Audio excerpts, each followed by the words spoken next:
getting some breaking news from there. What's happening, Kristen? President Trump just posted on Truth Social that Charlie Kirk has died. Let's take a look at that right now. The great and even legendary Charlie Kirk is dead. No one understood or had the heart of the youth in the United States of America better than Charlie. He was loved and admired by all, especially me, and now he is no longer with us. Melania and my sympathies go out to his beautiful wife, Erica, and family. Charlie, we love you. I haven't seen any other confirmed reports, but this is the one from President Trump, a very powerful person and influential person in the United States, obviously, announcing a big announcement like this. We're continuing to watch these updates right now. I'm going to check the AP while we are still here. Okay, yeah, the AP just confirmed that one person was taken into custody, but not the shooter. They did apprehend somebody. We saw some video of a man in handcuffs, but then they just confirmed that that was not the suspected shooter. And we're getting word from Utah Valley University that the shooter is still on the loose. Okay, here is a tweet actually from UVU. They are saying the campus is closed, classes are canceled. Those on campus secure in place with police officers. They can escort you they can escort you safely around campus. I guess escort you off campus. So no suspect in custody right now. So it's kind of looking that way. That's why there's such a large police presence at UVU. Yeah, they say they're going protecting students. Yeah, going building to building now to escort everyone off campus. And the roads to campus are totally crowded. We were looking at the one entrance where Mike Stephen is, and there's no movement at all because there are so many cars parked at the entrance. But they're trying to get those students, again, police going building to building. Here's that live look. It's a UDOT camera right there. Yeah, so it looks at like the they're entrance. Definitely doing a sweep of the entire campus. They've sealed that off, and there's no way you can get on campus right now. So police are going to provide the escorts. So this whole situation has changed from when was initially reported that a suspect might have been taken into custody, but apparently that person just detained for questioning. Now, of course, the big news that just came out, the heart-wrenching news, President Trump posted on Truth Social that Charlie Kirk has died. No other sources have confirmed that at this point, but we assume that the president has been told. He's been updated on the situation this afternoon, and his good friend Charlie Kirk has passed away. Oh, the shocker is that this happened here in Utah at Utah Valley University just after noon. The rally, thousands were at an open air rally at the stadium there, the quad on Utah Valley University campus. Here's the video. Charlie Kirk was right under that tent on the bottom right part of the screen, and you can see thousands of people there for his tour, his American Comeback tour. And he opens up for questions, and this is right before he was shot. It appeared that he was shot in the right side of the neck, and one witness described him as falling in slow motion to the other side after he was hit. Then he was rushed to Timpanogos Regional Hospital, where apparently he has died from that gunshot wound. Mary and Ron, thank you. Right now, we actually had an interview that was scheduled with Senator John Curtis, and he's joining us live right now. We're not going to be discussing the issues we had slated today. There's a lot of issues going on in Washington, D.C. Senator Curtis, can you hear us right now? I sure can, Heidi, yeah. Thanks for joining us. I was looking forward to our conversation today about a lot of the issues in Washington, budgets, but right now we're on the air with live breaking news about the shooting at UVU campus. My son and thousands of others were there live when this happened. Give me your reaction of what we're seeing today in our political climate and what happened here in Utah today. Well, first of all, to your son, to the thousands and thousands that were there, my heart just aches, and of course, to the victim, that is just something that I can't quite comprehend. I think, to answer your question, for me, this is different because this is my backyard, right? We've seen these things happen around the country, and I always think, well, that will never happen to me. That'll never happen in Utah. When it happens so close to home, I think it has an impact that couldn't happen any other way. You are the former mayor of Provo. Like you said, Utah County is home to you. Utah Valley University, a growing university and the largest student body that we have here in the state of Utah right now. Charlie Kirk has had some people that have been saying that they didn't want him there, starting some petitions before he started these campus tours. But he goes to our campuses to have conversations with young people about politics, and they debate and have a conversation. Are you concerned that this is going to put a stop to conversations with our young people like this? Listen, it has to impact it, but we can't let it, on the other hand. I'm not going to lie, this is going to go through my mind, right, when I'm doing public events. But I think we all have to push past that and realize that we are better than this, and we have to have these conversations. This was a very important political conversation for Utah Valley, and one that we need to have, and there are many more out there. Conversations we need to have. We need to come to terms with our differences, but that we can't allow this to happen, and we can't allow this to stop us from having these conversations. As we're speaking right now, the Associated Press just pushed out information about the shooting, saying that Charlie Kirk is listed in critical condition. He's in the hospital in Utah County right now. Senator, we saw it's been more than a year, President Trump had an attempt on his life, not once but twice. The second possible shooter was in court today. Is there a way to break this cycle where we can get away as violence is the option if we disagree with someone? Listen, we must, and I re-express my commitment to address this in a way that de-escalates and not escalates this, but I think there's too many who are actually escalating this political angst, this violence that we're seeing. It's not who we are, and this is why this is so impactful to me. It's especially not who we are in Utah. After an event like this, mental health is going to be an issue for students on our campus that witnessed this. My son's saying that there was thousands of students there standing around the stage when this happened. There's also going to be calls for talking about the Second Amendment. Where does the conversation in your mind go from here? Well, I think the questions you've asked are the right questions to ask. We can have the conversations about mental health, we can have the conversations about firearms, but we really have to change the way that we're addressing and talking about issues and those that we disagree with. I think we probably all know families who have heated conversations at the dinner table that shouldn't be the type of conversations that we're having within families. Of course we can disagree, of course we can debate, of course we would argue, but the level of angst that's surfacing even within our own families and among friends is just a really bad place to be. Utah has had a difficult time over the last couple of weeks, a lot of trauma and tragedies we've been dealing with. Just a couple of weeks ago, we had 2 Tremont officers, Tremont and Garland, that were shot and killed in the line of duty, a third one who survived with the Box Elder County Sheriff's Office. You were able to honor them today. I'm sad that we're even talking about the fact that while we're honoring a tragedy that happened 2 weeks ago, we're talking about another today. So thank you for bringing that up, because I would hate for this to get lost in the news. Today I had this amazing honor of laying a wreath on this tomb of the unknown soldier, and what's so important is that we are honoring in Washington, D.C. not those just who die on battlefields across the globe, but those right at home, and it was just a tremendous honor for me. I spoke on that Senate floor and would not want that to get lost in the news of today. What do you want the Tremont and Garland communities to know? So listen, first of all, thank you to these 2 individuals who lost their life and their families, and all the officers, not just in that department, but across the state and across the country, who put their life at risk at all the time. And what I would want them to know is I'm going to do all I can to make sure we don't forget their sacrifice, and that we learn from it, and that we make ourselves stronger because of it.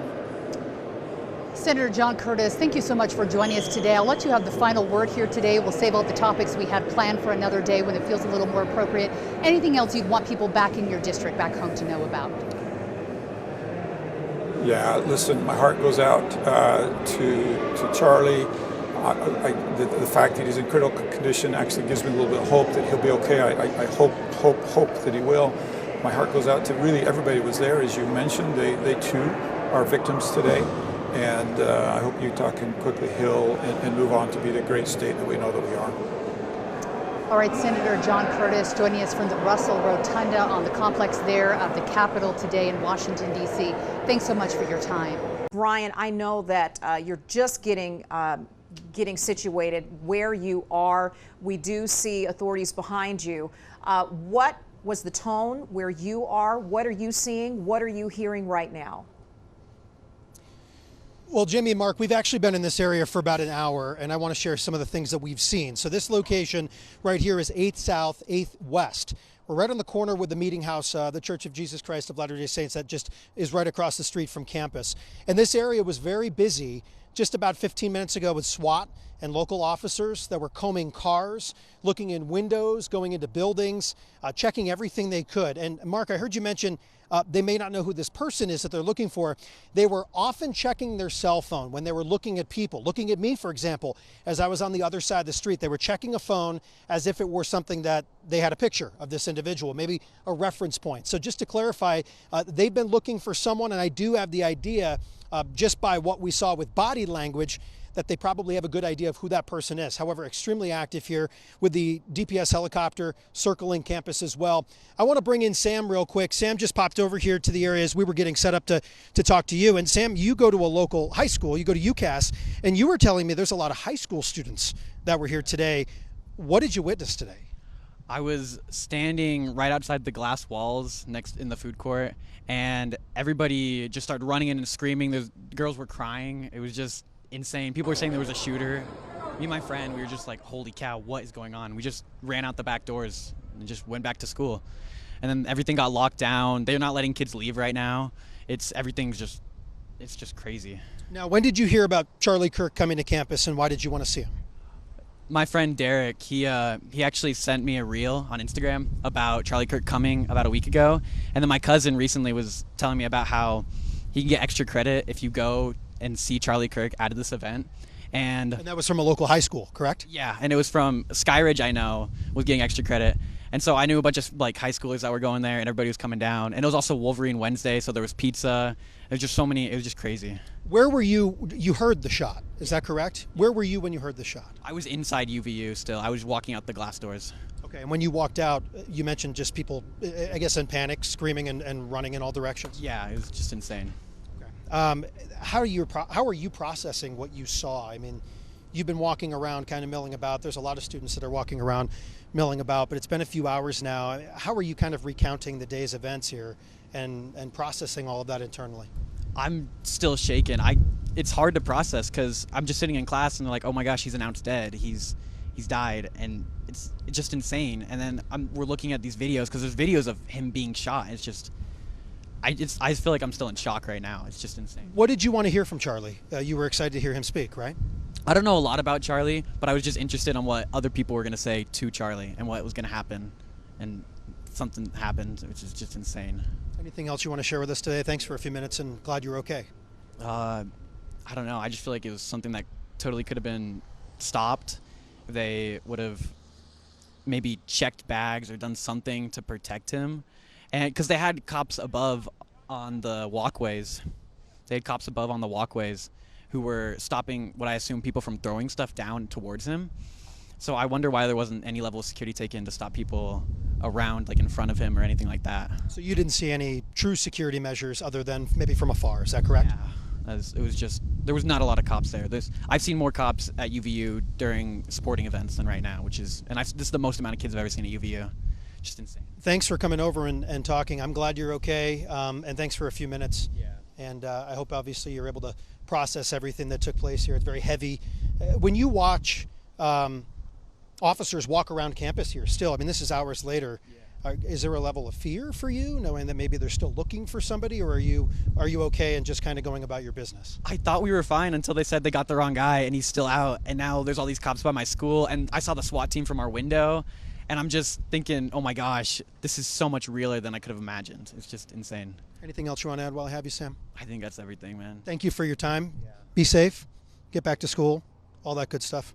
Right to Brian at the university there. Brian, thanks so much for joining us, and we really do want your perspective, but you are talking to some of the kids there.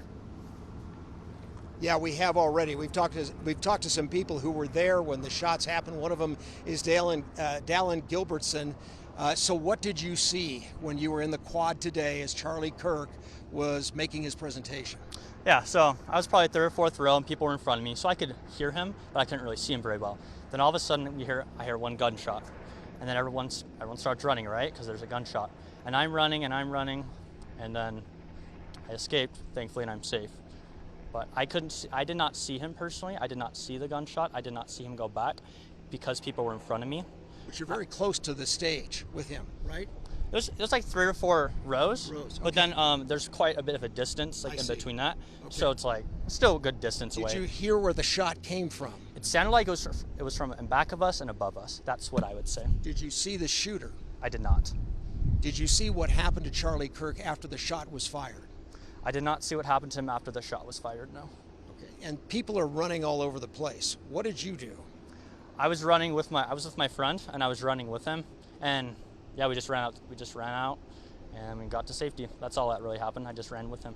And what are you seeing as you're running away from this chaotic scene? I see some people crying, I see some people screaming, I see some people tripping over themselves because it just surprised everyone.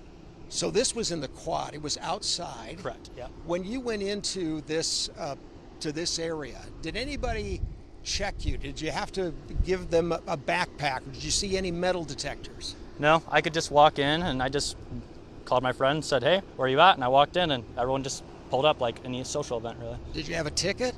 No, anyone could just walk on. Anybody could walk in, and you were able to get pretty close, even without a ticket or without planning this much in advance. Yeah, I was close. Okay, yeah. So then you're outside, and what are people saying? What's the scene at that point? Like after it happens, you run from the quad. Mm-hmm. People are tripping over each other, and then what? Yeah, so some people did see the shot, and they said he got shot in the neck. He got shot in the neck. One person told me that he saw it personally. I couldn't confirm it at that point because I didn't see it, but people were saying he got shot in the neck. He got shot in the neck. Did you wait around and see police officers or any emergency medical teams arrive? Yeah, we were walking and running out, police were very promptly they came. Okay, and what about an ambulance and Charlie Kirk being taken away in an ambulance? Did you see that? I didn't see that because I was just trying to get out of there very quickly. The fact that this happens at this school, this is your second year here at UVU, yes, sir. Right? The fact that it would happen anywhere is tragic. The fact that it happens where you go to school is what? It's crazy. I mean, you hear about these things on the news, and then I never thought in my life that I'd be one to actually stand there when something like that would happen. You were pretty close. Yeah. Fairly, yeah. All right. Safe place here. I think overall, UVU is a safe place. Incidents happen, and it's tragic this happened. We should always take precautions, but once the school opens up, I'm going to go to school. Were you aware of the people who were protesting his visit here? I mean, I saw some people who certainly didn't like him, but I didn't expect, that, like a gunshot to go off. But I saw some people who disagreed with him. Yeah. Do you remember what he was talking about? What the debate was over when the shot happened? Yes. So a person approached him and they said, how many shootings are done by people who are transgender? And then he said, too many.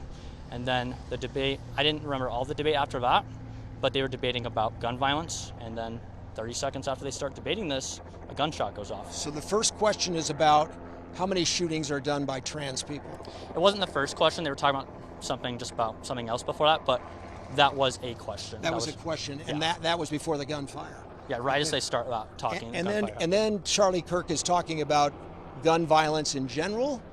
To be honest, I could only hear so much of it because the microphones weren't the best. Right. So after he said too much about shootings of people who are transgender, I couldn't really hear what was happening after that too well. It was just kind of I just couldn't really hear it.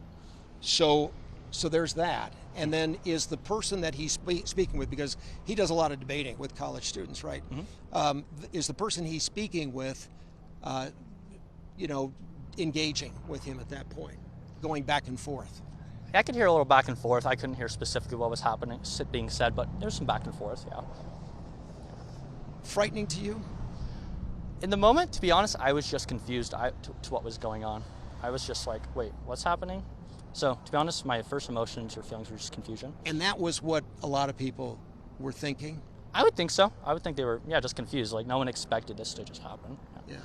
How quickly did the whole quad Immediately clear out? Once we heard that, everyone was just started. It was like instantaneous. Yeah. Okay. Did you see any police officers in the crowd just sort of standing watch earlier in the event? I did not see that, no. And when you went into the quad again, there was no checkpoint and there were no security or no police officers there either? There was no checkpoint, no. There was nothing that you could tell? And if there were police, I'm just saying that's what I didn't see. I don't know if there were or not. I didn't personally see any. All right, well, Dallin, thank you very much for speaking with us. We've talked to a number of people here who have been on campus or were at the event itself. I spoke to one man who is a candidate for office in a local community in Utah County. He said he did see the bullet strike Charlie Kirk because there was blood coming from Kirk's neck. This is according to this individual. After that, he's not sure exactly what happened because, as Dallin just told us, they cleared everybody out very, very quickly. So we also spoke to a woman here who recounted text messages that came out from the university very, very soon after the shooting, and it basically said, you got to get off campus. And she said there were police officers, professors, just anyone who had authority really trying to shepherd people away from campus, get them off campus, and that has happened. And we're not going any further than right here for the time being. We're on the south end of campus right now.